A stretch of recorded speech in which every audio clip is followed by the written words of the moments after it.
അസ്റഫുൽ ഖൽഖ് നബി മുഹമ്മദ് മുസ്തഫ സല്ലല്ലാഹു അലൈഹി വസല്ലമ തങ്ങള് അല്ലാഹുവിന്റെ പ്രവാചകന്റെ മുന്നിലേക്ക് സഅദ് എന്ന് പറയുന്ന ഒരു ചെറുപ്പക്കാരെ കരഞ്ഞുകൊണ്ട് കടന്നു വരികയാ.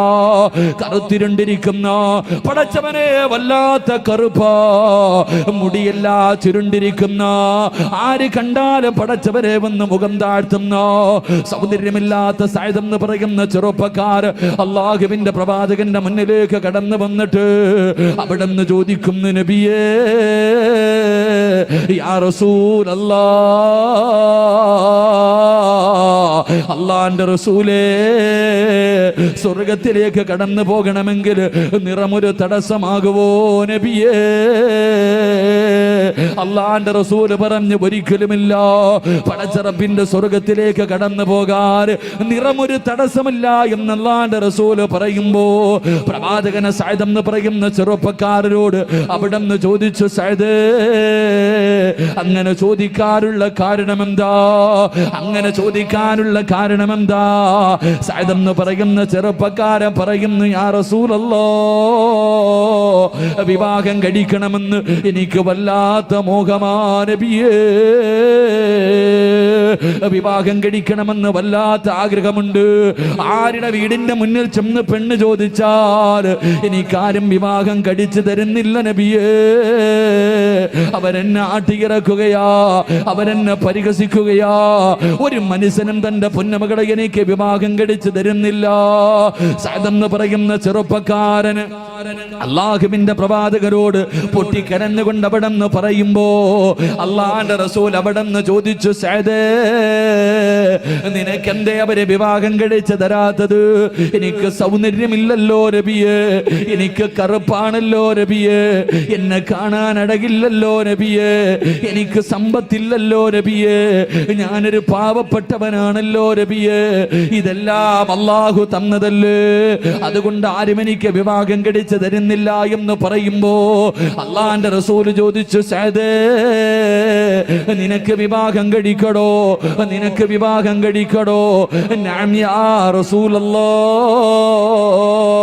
എനിക്ക് വിവാഹം കഴിക്കാൻ ആഗ്രഹമുണ്ടെന്ന് പറയുമ്പോ അല്ലാഹുവിന്റെ പ്രവാചകന് സഅദ് എന്ന് പറയുന്ന ചെറുപ്പക്കാരന് അടുത്ത് വിളിച്ചിട്ട് പറഞ്ഞു, സഅദേ, ഈ നാട്ടിലെ ഏറ്റവും വലിയ പണക്കാരനുണ്ടല്ലോ, ആ നാട്ടിലെ ഏറ്റവും വലിയ പണക്കാരനാട് അംർ ഇബ്നു വഹബ് എന്ന് പറയുന്ന ഒരു മനുഷ്യനുണ്ട്.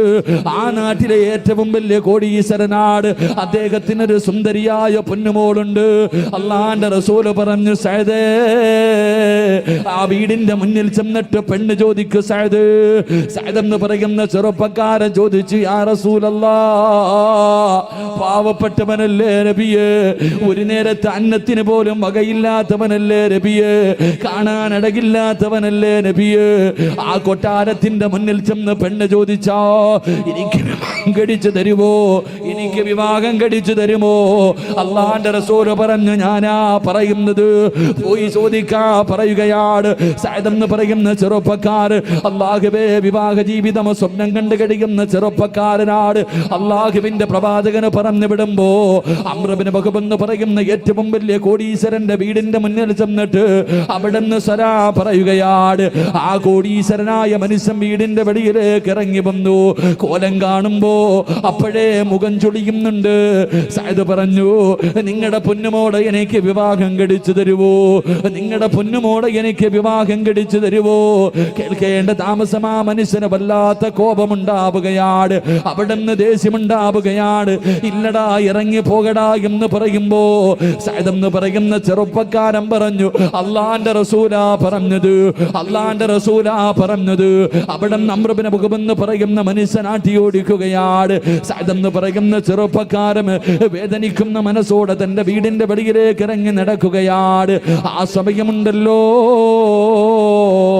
ആ കോടീശ്വരന്റെ കാണാനഴകുള്ള യുവത്വത്തിന്റെ നടുവിലൂടെ നടന്നു പോകുന്ന ആ നാട്ടിലെ ഏറ്റവും വലിയ സുന്ദരിയായ പെണ്ണുണ്ടല്ലോ, അവിടെ നിന്ന് വാപ്പയുടെ കയ്യിൽ പിടിച്ചിട്ട് പറഞ്ഞു, വാപ്പാ, ആ ചെറുപ്പക്കാരെ എന്തിനാണ് തിരിച്ചു പറഞ്ഞു വിട്ടത്? അവന് സൗന്ദര്യമില്ലെങ്കിലും, അവന് പണമില്ല പറഞ്ഞില്ലെങ്കിലും വാപ്പാ എനിക്ക് ആ ചെറുപ്പക്കാരനെ ഇഷ്ടപ്പെട്ടു വാപ്പാ, എനിക്ക് ആ ചെറുപ്പക്കാരനെ മതി. അല്ലാഹുവിന്റെ റസൂലാ പറഞ്ഞു വിട്ടത്, അള്ളാന്റെ റസൂലാ പറഞ്ഞു വിട്ടത്. പറഞ്ഞു വിടണമെങ്കിൽ എന്തെങ്കിലും ഒരു കാരണമുണ്ടല്ലോ. ആ മനുഷ്യന്റെ മനസ്സ് വേദനിപ്പിച്ച് ഇവിടെ നിറക്കി വിട്ടല്ലോ. പോവാപ്പാ, ആ ചെറുപ്പക്കാരന്റെ കയ്യിൽ പിടിച്ചിട്ട് എന്നെ വിവാഹം കഴിച്ചു കൊടുക്കാൻ സമ്മതമാണെന്ന് പറവാപ്പാ. സഅദ് എന്ന് പറയുന്ന ചെറുപ്പക്കാരൻ വേദനിക്കുന്ന മനസ്സോടെ ഇറങ്ങി പോകുമ്പോ അംർ ഇബ്നു വഹബ് എന്ന് പറയുന്ന കൊട്ടാരത്തിൽ കഴിയുന്ന മനുഷ്യനുണ്ടല്ലോ, ഇലാ ഹളറത്തി റസൂലില്ലാഹ്, അല്ലാഹുവിന്റെ പ്രവാചകന്റെ മുന്നിലേക്ക് ഓടുകയാണ്. ഓടിച്ചെന്നിട്ട് പറഞ്ഞു, നബിയേ കള്ളം പറയുകയാണെന്ന് എനിക്ക് തോന്നി നബിയേ, അങ്ങ് പറഞ്ഞു വിട്ടതാണെങ്കിൽ എന്റെ പൊന്നുമോളെ വിവാഹം കഴിച്ചു കൊടുക്കാൻ എനിക്ക് സമ്മതമാണ്. അല്ലാഹുവിന്റെ പ്രവാചകൻ സഅദ് എന്ന ചെറുപ്പക്കാരെ വിളിക്കുകയോ, അവിടെ വിവാഹത്തിന് വേണ്ടി ഒരുങ്ങാ പറയുകയാണ്. അവിടെ നിന്ന് വിവാഹത്തിന് വേണ്ടി ഒരുങ്ങാ പറയുകയാണ്. സഅദ് എന്ന് പറയുന്ന ചെറുപ്പക്കാരന് സന്തോഷം പിടിച്ചു നിർത്താൻ കഴിഞ്ഞില്ലോ. എത്ര കൊല്ലത്തെ മോഹമോ, എത്ര കളിയാക്കലും പരിഹാസവും കേട്ടതാണ്. അല്ലാഹുവേ, ഇതുപോലെ ഒരു സുന്ദരിയായ പെണ്ണിനെ എനിക്ക് കിട്ടിയല്ലോ. സഅദ് എന്ന് പറയുന്ന ചെറുപ്പക്കാരൻ സന്തോഷത്തോടെ ഇരിക്കുമ്പോ അല്ലാഹുവിന്റെ റസൂൽ അടുത്ത് വിളിച്ചിട്ട് പറഞ്ഞു, സഅദ് വിവാഹത്തിന് വേണ്ടി തയ്യാറെടുക്ക്. യാ റസൂലല്ലാഹ്, എന്റെ കയ്യിലൊന്നുമില്ല നബിയേ, എന്റെ കയ്യിലൊന്നുമില്ല നബിയേ. അല്ലാഹുവിന്റെ പ്രവാചകൻ അവിടെ നിന്ന് പറയുകയാണ്, മഹാനായ സയ്യിദുനാ ഉമർ ഇബ്നുൽ ഖത്താബ്, മഹാനായ സയ്യിദുനാ ഉസ്മാൻ ഇബ്നു അഫ്ഫാൻ റളിയല്ലാഹു തആല അൻഹു, അലി ഇബ്നു അബീ ത്വാലിബ് റളിയല്ലാഹു തആല അൻഹു, അബ്ദുറഹ്മാൻ ഇബ്നു ഔഫ് റളിയല്ലാഹു തആല അൻഹു, മൂന്ന് സഹാബികളുടെ വീട്ടിലേക്ക് പറഞ്ഞു വിടുകയാണ്. 200 ദിർഹം വെച്ച് വാങ്ങിക്കൊണ്ടുവരാൻ സഅദ് എന്ന് പറയുന്ന ചെറുപ്പക്കാരന് മൂന്ന് സഹാബത്തിന്റെ വീടിന്റെ മുന്നിൽ ചെന്നു. അവിടെ 200 ദിർഹം വെച്ച് വാങ്ങിക്കൊണ്ട് അല്ലാഹുവിന്റെ റസൂലിന്റെ മുന്നിലേക്ക് കടന്നു വരികയാ. പ്രവാചകൻ ആ സമ്പത്ത് മുഴുവനും ആ ചെറുപ്പക്കാരന്റെ കയ്യിൽ കൊടുത്തിട്ട് പറഞ്ഞു, സഅദ് നാളെ നിന്റെ വിവാഹമാ സഅദ്, അതുകൊണ്ട് പട്ടണത്തിലേക്ക് കടന്നു ചെന്നിട്ട് മഹർ വാങ്ങ് സഅദ്, പുതുവസ്ത്രം വാങ്ങ് സദസ്, നിന്റെ പ്രിയപ്പെട്ട ഭാര്യയ്ക്ക് കൊടുക്കാൻ, അതാ ആ പെണ്ണിന് കൊടുക്കാനുള്ള വസ്ത്രം വാങ്ങ് സഅദ് എന്ന് പറഞ്ഞുകൊണ്ട് സഅദ് എന്ന ചെറുപ്പക്കാരന് അല്ലാഹുവിന്റെ പ്രവാചകനെ കമ്പോളത്തിലേക്ക് യാത്രയാക്കുകയാണ്. വളരെ സന്തോഷത്തോടെ സഅദ് എന്ന് പറയുന്ന ചെറുപ്പക്കാരൻ കമ്പോളത്തിലേക്ക് കടന്നു വന്നിട്ട് നാളെ വിവാഹമാ, ധരിക്കാനുള്ള പുതുവസ്ത്രം ഇങ്ങനെ തിരയുകയാണ്. തന്റെ പുതുവസ്ത്രങ്ങള്, ഇഷ്ടപ്പെട്ട വസ്ത്രങ്ങൾ എടുത്തിട്ട് സഅദ് എന്ന് പറയുന്ന ചെറുപ്പക്കാരൻ ഇങ്ങനെ നോക്കിക്കൊണ്ടിരിക്കുമ്പോ ആരോ വിളിച്ചു പറയുകയാ, ഇസ്ലാമിനെതിരെ ശത്രുക്കൾ കടന്നു വന്നിരിക്കുകയാണ്. ഇസ്ലാമിനെതിരെ യുദ്ധത്തിന് വേണ്ടി അതാ ശത്രുക്കൾ കടന്നു വന്നിരിക്കുക. എല്ലാവരും യുദ്ധത്തിന് തയ്യാറെടുക്കട്.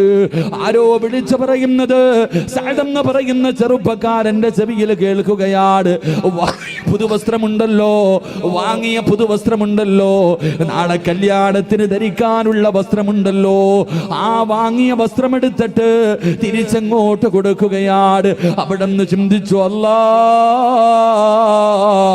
വിവാഹമാണോ വേണ്ടത്, വിവാഹ ജീവിതമാണോ വേണ്ടത്? അല്ലാഹുവേ, നാളെ വിവാഹ പന്തലിലേക്കാണോ കടന്നു പോകേണ്ടത്, അതോ പടച്ച റബ്ബിന്റെ സ്വർഗമാണോ വേണ്ടത്? സഅദ് എന്ന് പറയുന്ന ചെറുപ്പക്കാരൻ വാങ്ങിയ വസ്ത്രം തിരിച്ചു കൊടുത്തിട്ട് ആ പൈസ കൊണ്ടുപോയി ഒരു കുതിരയെ വാങ്ങുകയോ, ഒരു വാട് വാങ്ങുകയോ, ഒരു പടയങ്കി വാങ്ങുകയോ, എന്നിട്ടൊരു തലപ്പാവ് വാങ്ങുകയോ. എന്റെ പ്രിയമുള്ളവരെ, യുദ്ധത്തിന് വേണ്ടി സാധനങ്ങൾ മുഴുവനും വാങ്ങുകയാണ്. എന്നിട്ട് തന്റെ മുഖം മുഴുവനും 2 കണ്ണൊഴികെ ബാക്കി എല്ലാം മറക്കുകയാണ്. തന്റെ 2 കണ്ണൊഴികെ ബാക്കി എല്ലാ ഭാഗവും ഇങ്ങനെ അതാ തലപ്പാവ് കൊണ്ട് മറക്കുകയാണ്. എന്നിട്ട് അല്ലാഹ് കുതിരയുടെ മുകളിൽ കയറിയിട്ട് ശത്രുവിന്റെ നടുക്കിലേക്ക് പാഞ്ഞിറങ്ങുകയോ. അല്ലാഹുവേ പടച്ചവര് യുദ്ധക്കളത്തിലേക്ക് പാഞ്ഞിറങ്ങുകയാണ്. എന്നിട്ട് ശത്രുക്കളെ മുഴുവനും വെട്ടി നശിപ്പിക്കുകയാ. എല്ലാ സ്വഹാബത്തും നോക്കുമ്പോ ഒരു ചെറുപ്പക്കാരൻ ആരാണെന്നറിയുന്നില്ല. മുഖം മുഴുവനും മറച്ചു വെച്ചിട്ട് യുദ്ധത്തിന്റെ രണാങ്കണത്തിലെ സ്വഹാബത്തുകൾക്കിടയിൽ ശത്രുക്കളെ മുഴുവനും തകർത്ത് തരിപ്പണമാക്കുകയാണ്. ആരോ പറഞ്ഞത് മലക്കാണ്, മനുഷ്യനല്ല. പടച്ചവനെ അതുപോലെ രീതിയിലുള്ള യുദ്ധമാണ്. ശത്രുക്കളുടെ ഇടയിലേക്ക് ഒറ്റയ്ക്ക് പാഞ്ഞു കയറുകയാ. എന്റെ പ്രിയമുള്ളവരെ, യുദ്ധം കഴിഞ്ഞിട്ട് സഹാബത്ത് നടക്കുകയാ. ആരാട് പടച്ചവര്? മുഖം മറച്ചിട്ട് വന്ന ചെറുപ്പക്കാരൻ ആരാ? എല്ലാ ജനങ്ങളും ചെന്ന് നോക്കുമ്പോ സുബ്ഹാനല്ലാഹ്, മുഖത്തിട്ടിരിക്കുന്ന മുഖത്തുണിയതാ, മുഖത്ത് പൊതിഞ്ഞിരിക്കുന്ന തലപ്പാവെടുത്ത് മാറ്റുമ്പോ ആരെന്നറിയുമോ? മഹാനായ സഅദ് റളിയല്ലാഹു തആല അൻഹു. സഅദ് എന്ന് പറയുന്ന ചെറുപ്പക്കാരനാണ്. അല്ലാഹുവിന്റെ പ്രവാചകന്റെ മുന്നിലേക്ക് കൊണ്ടുചെന്നു, അല്ലാഹുവിന്റെ റസൂലിന്റെ മുന്നിലേക്ക് കൊണ്ടുചെന്നു. പ്രവാചകൻ അവിടെ നിന്ന് ചോദിച്ചു, സഅദ്, നാളെ നിന്റെ കല്യാണമായിരുന്നല്ലോ സഅദ്, നാളെ നിന്റെ കല്യാണമായിരുന്നല്ലോ. എന്തിനാ നീ യുദ്ധക്കളത്തിൽ വന്നത്? നിന്റെ ഒരുപാട് കൊല്ലത്തെ അഭിലാഷമായിരുന്നല്ലോ, നിന്റെ ആഗ്രഹമായിരുന്നല്ലോ. നിന്നെയും കാത്തൊരു സുന്ദരിയായ പെണ്ണ് കാത്തിരിക്കുന്നല്ലോ സഅദ്. എന്തിനാണ് നീ ഇങ്ങനെ ചെയ്തതെന്ന് ചോദിക്കുമ്പോ, എന്തിനാണ് മുഖം മറച്ചതെന്ന് ചോദിക്കുമ്പോ അവിടെ നിന്ന് പറയുന്നു, യാ റസൂലല്ലാഹ്, എന്റെ മുഖം കണ്ട അങ്ങ് തിരിച്ചു പറഞ്ഞു വിടുമെന്ന് എനിക്കറിയാ നബിയേ.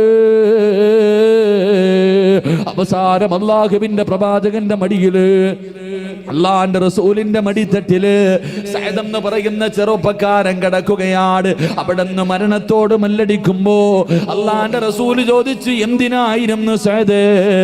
അവിടെ നിന്ന് പറഞ്ഞു, യാ റസൂലല്ലാഹ്, നാളെ പടച്ച റബ്ബിന്റെ പരലോകത്തേക്ക് കടന്നു ചെല്ലുമ്പോ ഞാൻ തന്ന ആയുസ് നീ എന്തിന് ചിലവഴിച്ചു എന്ന് ചോദിക്കുമ്പോ പറയാനൊരു മറുപടി വേണ്ടേ നബിയേ? പറയാനൊരു മറുപടി വേണ്ടേ? സഅദ് എന്ന് പറയുന്ന ചെറുപ്പക്കാരൻ, സഅദ് എന്ന് പറയുന്ന ചെറുപ്പക്കാരന് അല്ലാഹുവിന്റെ റസൂലിനോട് പറഞ്ഞ മറുപടി, യാ റസൂലല്ലാഹ്, ഞാൻ തന്ന ആയുസ് എന്തിനു വേണ്ടി ചിലവഴിച്ചു എന്ന് നാളെ പടച്ചറപ്പ് ചോദിക്കുമ്പോ പറയാനൊരു മറുപടി വേണ്ടി. അവസാനം അല്ലാഹുവിന്റെ പ്രവാചകന്റെ മടിത്തട്ടിൽ കടന്നവിടന്ന് ഷഹീദാവുകയോ, അവിടുന്ന് വഫാത്താവുകയോ. അവസാനം ജനാസ ഖബറിലേക്ക് വെക്കാ പോകുമ്പോ അല്ലാഹുവിന്റെ റസൂൽ ചിരിക്കുകയാ, അവിടത്തെ മുഖം തിരിക്കുകയാണ്. അല്ലാഹുവിന്റെ പ്രവാചകനോട് സഹാബത്ത് ചോദിച്ചു, യാ റസൂലല്ലാഹ്, മയ്യത്തിന്റെ മുന്നിൽ നിന്ന് ചിരിക്കാറില്ലല്ലോ, അങ്ങ് ആദ്യമായിട്ട് ചിരിക്കുന്നത് കണ്ടല്ലോ, എന്തിനാണ് മുഖം തിരിച്ചത്? മുഖം തിരിക്കുന്നതും കണ്ടല്ലോ. അല്ലാഹുവിന്റെ റസൂല് അവിടുന്ന് പറഞ്ഞു, സഹാബാ, സഅദ് എന്ന് പറയുന്ന ചെറുപ്പക്കാരന്റെ ശരീരത്തിന് വേണ്ടി സ്വർഗത്തിലെ ഹൂറില്ലീങ്ങളായ പെണ്ണുങ്ങളുണ്ടല്ലോ, അവര് പരസ്പരം തമ്മിലടിക്കുന്നു സഹാബ.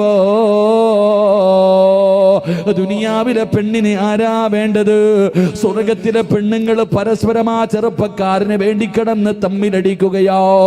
ആ കൂട്ടത്തില് ഒരു ഹൂറില്ലീങ്ങളിൽപ്പെട്ട ഒരു പെണ്ണിന്റെ മടം പങ്കാല് വെളിവായി സഹാബ.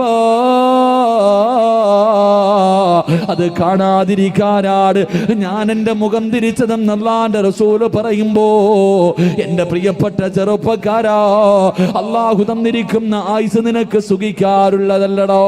പടച്ചറപ്പിന്റെ സ്വർഗം നിനക്ക് വെറുതെ കിട്ടില്ലടോ. വമിനന്നാസി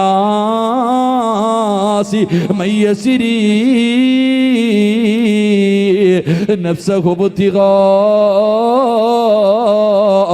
മർളാത്തില്ലാഹ് വല്ലാഹു റഊഫുൻ ബിൽ ഇബാദ്. മുറാദ് പടച്ച റബ്ബ് തന്നിരിക്കുന്ന ഈ ആയുസുണ്ടല്ലോ, നിന്റെ ഈ ജീവിതമുണ്ടല്ലോ, ഇത് കൊടുത്താലേ റബ്ബ് നിനക്ക് സ്വർഗം തരൂ ചെറുപ്പക്കാരാ. നിന്റെ ആയുസ് അല്ലാതെ കൊടുക്കുമ്പോര് നിന്റെ ആയുസ് പടച്ചവരെ കൊടുക്കടാ. 5 നേരം നിസ്കരിക്കു ചെറുപ്പക്കാരാ, പള്ളിയിലേക്ക് കടന്നു പോകുക ചെറുപ്പക്കാരാ, നല്ല കാര്യങ്ങൾക്ക് കൂട്ടുനിൽക്കു ചെറുപ്പക്കാരാ. പൊന്നുമോനെ അവിടാടാ കൂട്ടുകാരാകേണ്ടത്. നല്ല കാര്യങ്ങൾക്ക് വേണ്ടിയാണ് ഒരുമിക്കേണ്ടത്, നല്ല കാര്യങ്ങൾക്ക് വേണ്ടിയാണ് മത്സരിക്കേണ്ടത്. ആവശ്യമില്ലാത്ത കാര്യങ്ങൾക്ക് മത്സരിക്കാൻ പാടില്ല. യഥാർത്ഥത്തിൽ കൂട്ടുകാരാരെന്നറിയുമോ? യഥാർത്ഥത്തിൽ കൂട്ടുകാരാരെന്നറിയുമോ? എന്റെ പ്രിയമുള്ളവര്, ഉഹദിന്റെ രണാങ്കണത്തിൽ യുദ്ധം നടക്കുന്നതിന്റെ തലേ ദിവസമുണ്ടല്ലോ, ഉഹദിന്റെ രണാങ്കണത്തില് യുദ്ധത്തിന് വേണ്ടി എല്ലാവരും തയ്യാറെടുക്കുകയാ. സുബഹി നമസ്കാരം കഴിഞ്ഞാൽ യുദ്ധക്കളത്തിലേക്ക് ഇറങ്ങി പോവുകയാണ്. അതാ ഉഹദിന്റെ തലേ ദിവസമുണ്ടല്ലോ, ഒരു മനുഷ്യനുണ്ടല്ലോ, അബ്ദുല്ലാഹ് ഇബ്നു ജഹ്ശ് റളിയല്ലാഹു തആല അൻഹു വീടിനകത്ത് ഭാര്യയോടും മക്കളോടും യാത്ര പറയുകയാണ്. ഉഹദിന്റെ രണാങ്കണത്തിൽ യുദ്ധം നടക്കുന്നതിന്റെ തലേ ദിവസമുണ്ടല്ലോ, വീടിനകത്ത് ഭാര്യയും മക്കളെയും വിളിച്ചിരുത്തിയിട്ട് യാത്ര പറയുകയാ. എല്ലാവർക്കും ഉപദേശം കൊടുക്കുകയാണ്. എന്നിട്ട് പാതിരാത്രി എഴുന്നേറ്റ് തന്റെ ആത്മാർത്ഥ സുഹൃത്തായ അബ്ദുറഹ്മാൻ ഇബ്നു ഔഫ് റളിയല്ലാഹു തആല അൻഹു, അല്ലാഹുവേ പടച്ചവരെ, സഅദ് ഇബ്നു അബീ വഖാസ് റളിയല്ലാഹു തആല അൻഹു, രണ്ടുപേരും ആത്മാർത്ഥ സുഹൃത്തുക്കളോ, രണ്ടുപേരും വലിയ കൂട്ടുകാരാ. അബ്ദുല്ലാഹ് ഇബ്നു ജഹ്ശ് റളിയല്ലാഹു തആല അൻഹു സഅദ് ഇബ്നു അബീ വഖാസ് റളിയല്ലാഹു തആല അൻഹുവിന്റെ വീട്ടിലേക്ക് പാതിരാത്രി കടന്നു ചെന്നിട്ട് വിളിക്കുന്ന കൂട്ടുകാരാ, എന്റെ കൂടെയൊന്ന് വരുവോ, എന്റെ കൂടെയൊന്ന് വരുവോ. പാതിരാത്രി വീടിനകത്ത് കിടക്കുന്ന കൂട്ടുകാരെ വിളിച്ചിറക്കുകയാണ്. കള്ളു കുടിക്കാനല്ല, വ്യഭിചരിക്കാൻ പോകാനല്ല, സിനിമയ്ക്ക് പോകാനല്ല, അഹങ്കാരം കാണിക്കാൻ പോകാനല്ല. പാതിരാത്രി വന്ന് തന്റെ കൂട്ടുകാരെ വിളിച്ചിറക്കിയിട്ട് രണ്ടുപേരും കൂടെ ഉളവെടുക്കുകയാണ്. എന്നിട്ട് പടച്ചിറപ്പിന്റെ മുന്നിൽ 2 റക്അത്ത് നിസ്കരിക്കുകയോ. എന്നിട്ട് മഹാനായ സഅദ് ഇബ്നു അബീ വഖാസ് റളിയല്ലാഹു തആല അൻഹു രണ്ടുപേരും നിസ്കാരം കഴിഞ്ഞപ്പോ അവിടുന്ന് കൂട്ടുകാരനെ പിടിച്ച് പുറകിലിരുത്തിയിട്ട് അവിടുന്ന് പറയുന്നു, സഅദ് ഇബ്നു അബീ വഖാസിനോട് പറയുന്നു, കൂട്ടുകാരാ, ഞാൻ ദുആ ചെയ്യാ പോവുകയോ, ഞാൻ പടച്ചിറപ്പിനോട് ദുആ ചെയ്യാ പോവുകയാ. നീ ആത്മാർത്ഥമായി ആമീൻ പറയട്. എന്നോട് സ്നേഹമുണ്ടെങ്കിൽ നീ ആത്മാർത്ഥമായിട്ട് ആമീൻ പറയട്. അബ്ദുല്ലാഹ് ഇബ്നു ജഹ്ശ് റളിയല്ലാഹു തആല അൻഹു പാതിരാത്രി നിസ്കരിച്ചിട്ട് കൂട്ടുകാരനെ പുറകിലിരുത്തിയിട്ട് അവിടുന്ന് ദുആ ചെയ്യുന്നു, അല്ലാഹ്, നാളെ ഉഹദിന്റെ രണാങ്കണത്തിലേക്ക് ഞാൻ പോകുകയാ റബ്ബേ, എന്റെ വീട്ടിലേക്ക് എന്നെ മടക്കല്ലേ അല്ലാ, എന്നെക്കാലം ആരോഗ്യമുള്ള ഒരു ശത്രുവിനെ എനിക്ക് തരണേ അല്ലാ, അവൻ എന്റെ കൈ മുറിക്കണേ റബ്ബേ, എന്റെ കാല് മുറിക്കണേ റബ്ബേ, എന്റെ ചെവി മുറിക്കണേ അല്ലാ. അബ്ദുല്ലാഹ് ഇബ്നു ജഹ്ശ് റളിയല്ലാഹു തആല അൻഹു നിസ്കാരപ്പായിരുന്ന് പാതിരാത്രി പടച്ചിറപ്പിനോട് ദുആ ചെയ്യുമ്പോ തന്റെ ആത്മാർത്ഥ സുഹൃത്തിന് ആമീൻ പറയാ കഴിയുന്നില്ലോ. അവിടെ ഇരുന്ന് കരയുകയോ, അവിടെ ഇരുന്ന് കരയുകയോ. ആ സമയത്ത് പറയുന്ന, കൂട്ടുകാരാ, ഒന്ന് ആമീൻ പറയുവോ? അള്ളാന്റെ മുന്നിൽ പോകുമ്പോ കൊണ്ടുപോകാൻ എന്തെങ്കിലും വേണ്ടേ? സ്വർഗത്തിൽ കിടക്കാൻ എന്തെങ്കിലും ഒന്ന് വേണ്ടേ? അതുകൊണ്ട് അല്ലാ, എന്റെ കൈ രണ്ടും വെട്ടിമുറിക്കണേ അല്ലാ. കൂട്ടുകാരൻ പറയുന്നു, ആമീൻ. എന്റെ കാല് മുറിക്കണേ അല്ലാ, ആമീൻ. എന്റെ ചെവി മുറിക്കണേ അല്ലാ, ആമീൻ. എന്റെ വീട്ടിലേക്ക് മടക്കല്ലേ അല്ലാ. അവിടുന്ന് ദുആ ചെയ്യുകയോ, കൂട്ടുകാരൻ ആമീൻ പറയുകയോ, കെട്ടിപ്പിരിച്ച് മുസാഫഹത്ത് ചെയ്ത് പിരിയുകയാണ്. പിറ്റേ ദിവസം ഉഹദിന്റെ രണാങ്കണത്തിൽ യുദ്ധം കഴിഞ്ഞു. സഅദ് ഇബ്നു അബീ വഖാസ് റളിയല്ലാഹു തആല അൻഹു ഓടുകയാണ്. പടച്ചവരെ, യുദ്ധക്കളത്തിൽ ശഹീദായി കിടക്കുന്നു സഹാബത്തിന്റെ ഇടയിലൂടെ ഓടുകയാ. എന്തിനാ ഓടുന്നതെന്നറിയുവോ? ഇന്നലെ രാത്രി വിളിച്ചിരുത്തിയിട്ട് ദുആ ചെയ്ത കൂട്ടുകാരനെ കാണാൻ ഓടി ചെല്ലുമ്പോ സക്കറാത്തിന്റെ അവസ്ഥയിൽ കിടക്കുകയോ. കൈ രണ്ടും മുറിച്ച് മാറ്റിയിട്ടുണ്ട്, കാല് മുറിച്ച് മാറ്റിയിട്ടുണ്ട്, ചെവി മുറിച്ച് മാറ്റിയിട്ടുണ്ട്, ശരീരം മുഴുവനും വെട്ടി കീറിയിട്ടിരിക്കുകയോ. സക്കറാത്തിന്റെ അവസ്ഥയിൽ കിടക്കുമ്പോ അവിടെന്ന് പറഞ്ഞു, കൂട്ടുകാരാ നീ സാക്ഷിയാ, നാളെ പടച്ചിറപ്പിന്റെ പരലോകത്ത് കടന്നു വരുമ്പോൾ, അല്ലാഹുവിന്റെ മുന്നിലേക്ക് കടന്നു വരുമ്പോ നീ എനിക്ക് സാക്ഷി നിൽക്കട്, നീ എനിക്ക് സാക്ഷി നിൽക്കട്. അവിടെ നിന്ന് പറഞ്ഞു കൊടുത്തു എന്ന് ചരിത്രം പഠിപ്പിക്കുമ്പോ, എന്റെ പ്രിയമുള്ള ചെറുപ്പക്കാരാ, അഫഹസിബതും അന്നമാ ഖലഖനാകും അബസോ, അല്ലാഹു നിന്നെ സൃഷ്ടിച്ചിരിക്കുന്നത് വെറുതെയല്ലടാ. അല്ലാഹു തന്നെ ചോദിക്കുന്നു, പെണ്ണ് നിന്നെ ഞാൻ സൃഷ്ടിച്ചിരിക്കുന്നത് വെറുതെയാണെന്ന് നിനക്ക് തോന്നുന്നുണ്ടോ? ഇല്ല പെങ്ങളെ, നിന്റെ ആയുസ് അല്ലാഹുള്ളതാ, നിനക്ക് സുഖിക്കാനും ആസ്വദിക്കാനും അഹങ്കാരം കാണിക്കാനും ഉള്ളതല്ലോ. അതുകൊണ്ട് നാളെ പ്രവാചകന്മാര് കിടക്കുന്ന പടച്ചിറപ്പിന്റെ സ്വർഗത്തിലെ 100ാമത്തെ പദവിയായ ജന്നാത്തുൽ ഫിർദൗസ് എന്ന് പറയുന്ന സ്വർഗത്തില് പ്രവാചകന്മാരുടെ ചാരത്ത് നിനക്ക് ഒരുമിച്ച് കൂടടോ. അല്ലാഹുവിന്റെ റസൂല് അവിടെ നിന്ന് പറയുന്നു, സഹാബാ അല്ലാഹു തന്ന ആയുസുണ്ടല്ലോ, അതാരാണോ പടച്ചുറപ്പിന് കൊടുക്കുന്നത് അവന് ഫിർദൗസിന്റെ അവകാശിയാണെന്ന് നബി മുഹമ്മദ് മുസ്തഫ സല്ലല്ലാഹു അലൈഹി വസല്ലം